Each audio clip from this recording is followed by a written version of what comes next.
লাল সালাম জানাচ্ছি। সংগ্রামী বন্ধুগণ, গতকাল যে নৃশংস ঘটনা ঘটে গিয়েছে এটি বাংলাদেশের জন্য অত্যন্ত দুঃখজনক ঘটনা।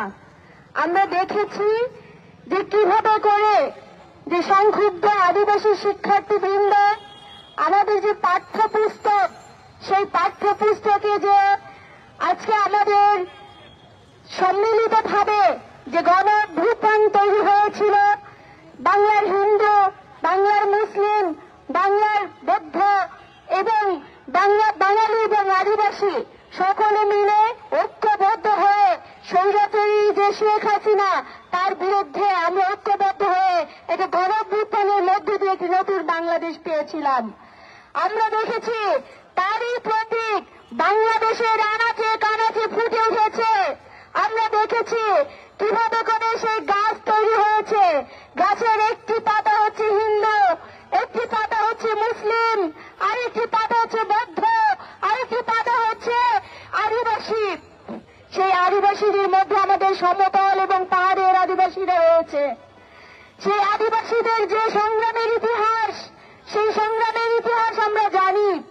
সংগ্রামী বন্ধুগণ, বাংলাদেশের প্রত্যেকটি গণ আন্দোলনে, মানুষের আন্দোলনে, প্রত্যেকটি জায়গায় এই আদিবাসী শিক্ষার্থীদের অভূতপূর্ব ভূমিকা রয়েছে।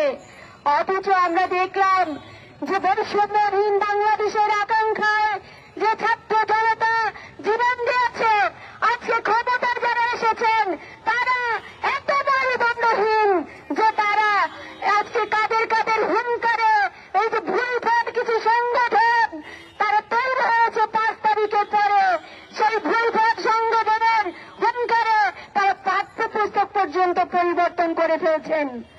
সংগ্রামী বন্ধুগণ, এবং কি পরিবর্তন করছেন যে বাংলাদেশকে সবার যে চেতনা, সেই চেতনাকে উদ্ধৃত ধরে সেই ধরনের যে গ্রাফিতি, সেই গ্রাফিতি তারা তুলে মুছে হয়েছেন।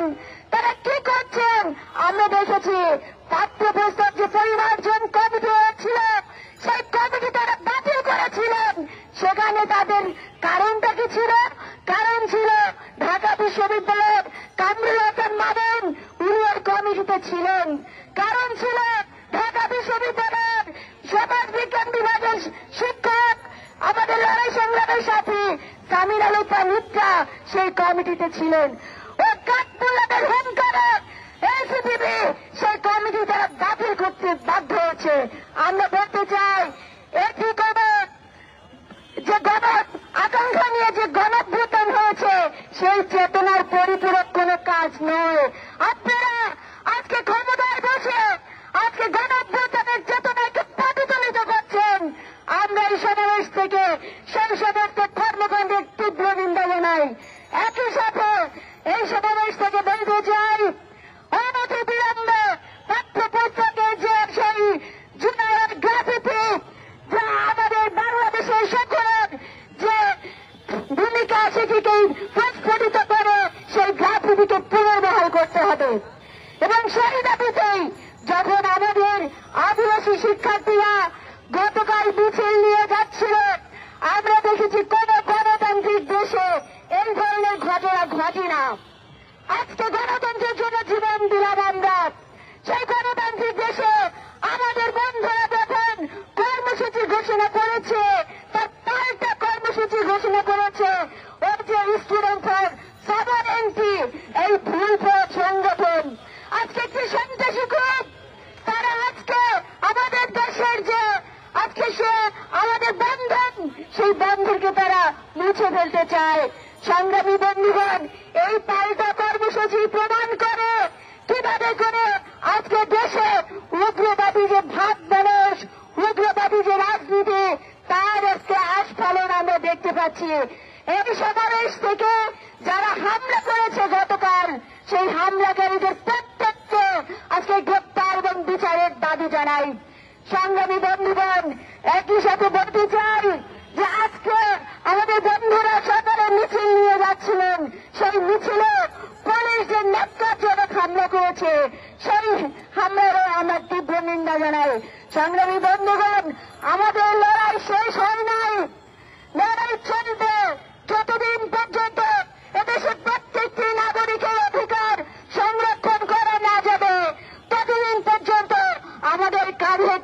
মিলে এই লড়াই পরিচালনা করতে হবে, এই লড়াইকে সংগঠিত করতে হবে।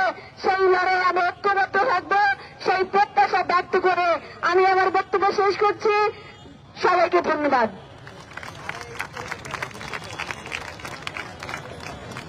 অসংখ্য ধন্যবাদ জানাচ্ছি সমাজতন্ত্রের ছাত্র প্রান্তের কেন্দ্রীয় কমিটির সভাপতি মুক্তা বারো দিদিকে। বন্ধুগণ, আপনারা অনেকে জানেন সংক্ষুব্ধ আদিবাসী শিক্ষার্থী এবং জনতা মিলে আমরা যে এনসিটিভি ভবন ঘেরাওয়ের কর্মসূচি দিয়েছিলাম, সেই কর্মসূচির পরেই মূলত এই দুইপর সংগঠনটি তারা আবার পুনর্বার ঘেরাওয়ের কর্মসূচি তারা ঘোষণা করে।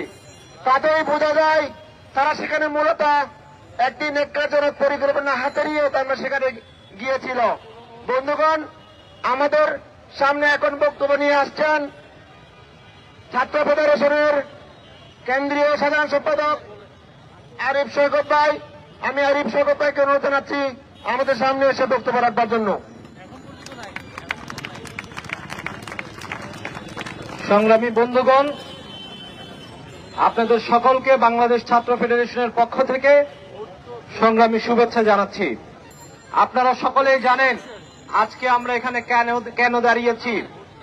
বাংলাদেশে মাত্র কিছুদিন আগে, 4 থেকে 4.5 মাস আগে আমরা হাসিনার বিরুদ্ধে যে দীর্ঘ রাজনৈতিক সংগ্রাম করেছিলাম, বাংলাদেশে যে বিভাজনের রাজনীতি, বাংলাদেশে যে বিমানবীকরণের রাজনীতি, তার প্রতিবাদে কি অন্তর্বর্তীমূলক যে সমাজের রাজনীতি,